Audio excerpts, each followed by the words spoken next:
He says he's got to be aggressive all night long. Yeah, no doubt about that, Rebecca. Royce O'Neal, 3 to get Utah into the scoring column.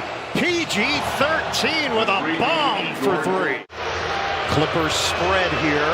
George, the handles, the fadeaway. Oh, yeah. Bogdanovich comes up short. George crosses, forces his way in for 2. Next level defender that the Clippers don't have. Should be more opportunities to attack. Splitting defenders. PG13 with a tough bucket, and he's got 10.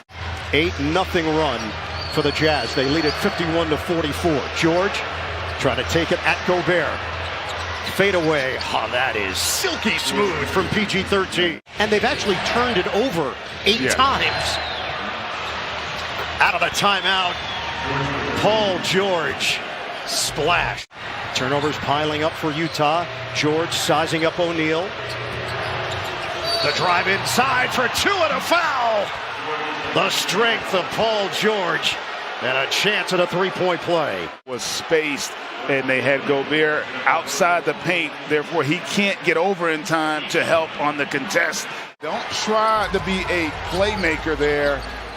Not a good decision. Beverly. Cookies there on Clarkson. George. Tip in, doesn't go. Rebound. George clears out space for 2. His reaction there, but how about Paul George? Just big boys. Gobert on that offensive rebound. Nobody shot more or made more this season. George. Fade. Money. And that's the importance of leverage, folks. You can't hear. And then Paul George coming right back at him. Just a little nudge, holding his will, I should say, on this game offensively. After the Mitchell miss, George sees an opening, finishes with the offhand. PG13 with a sweet move. George once again, Bogdanovich. Step back 3, splash for Paul George. He is feeling it tonight. Clippers up by 4 with possession. Isolation for George.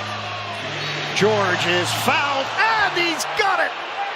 Wow. Royce O'Neal put the hand out there, and the harm. And all the rhetoric and the conversation and the slights of Paul George, because of last year, this guy has stepped up in a big way. PG, what an incredibly hard-fought game this was tonight. This Jazz team would not go away. You had 6 different players in double figures.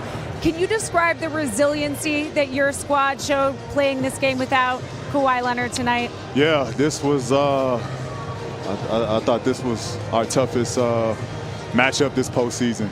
This was the biggest game of our season, especially being down our best player.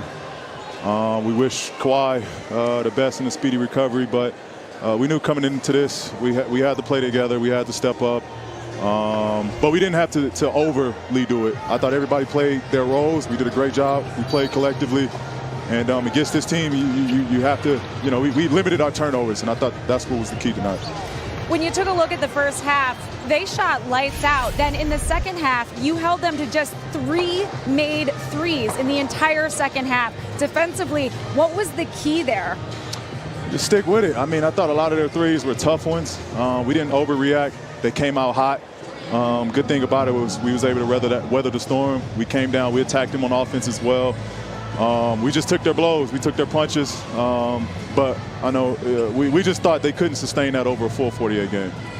When you take a look at where this series now is, you go up 3-2, you're heading home. You are 1 game away from heading to the Western Conference Finals. What's it going to take to close this thing out at home?